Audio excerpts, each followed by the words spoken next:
কেউ কথা রাখেনি সুনীল গঙ্গোপাধ্যায়। কেউ কথা রাখেনি। ৩৩ বছর কাটল, কেউ কথা রাখেনি। ছেলেবেলায় এক বষ্টমী তার আগমনী গান হঠাৎ থামিয়ে বলেছিল, শুক্লা দ্বাদশীর দিন অন্তরাটুকু শুনিয়ে যাবে। তারপর কত চন্দ্রভূক অমাবস্যা চলে গেল, সেই বষ্টমী আর এলো না। ২৫ বছর প্রতীক্ষায় আছি। মামাবাড়ির মাঝি নাদের আলী বলেছিল, বড় হও দাদা ঠাকুর, তোমাকে আমি ৩ প্রহরের বিল দেখাতে নিয়ে যাব, যেখানে পদ্ম ফুলের মাথায় সাপ আর ভ্রমর খেলা করে। নাদের আলী, আমি আর কত বড় হব? আমার মাথা এ ঘরের ছাদ ফুঁড়ে আকাশ স্পর্শ করলে তুমি আমায় ৩ প্রহরের বিল দেখাবে?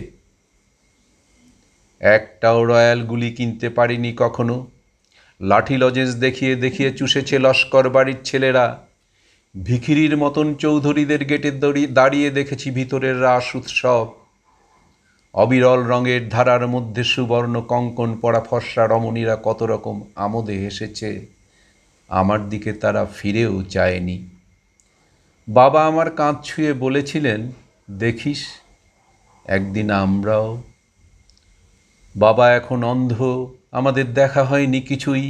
সেই রয়্যালগুলি, সেই লাঠি লজেন্স, সেই রাস উৎসব আমায় কেউ ফিরিয়ে দেবে না। বুকের মধ্যে সুগন্ধি রুমাল রেখে বরুণা বলেছিল, যেদিন আমায় সত্যিকারের ভালোবাসবে, সেদিন আমার বুকেও এরকম আতরের গন্ধ হবে। ভালোবাসার জন্য আমি হাতের মুঠোয় নিয়েছি প্রাণ। দুরন্ত ষাঁড়ের চোখে বেঁধেছি লাল কাপড়। বিশ্ব সংসার তন্ন তন্ন করে খুঁজে এনেছি ১০৮টা নীলপদ্ম।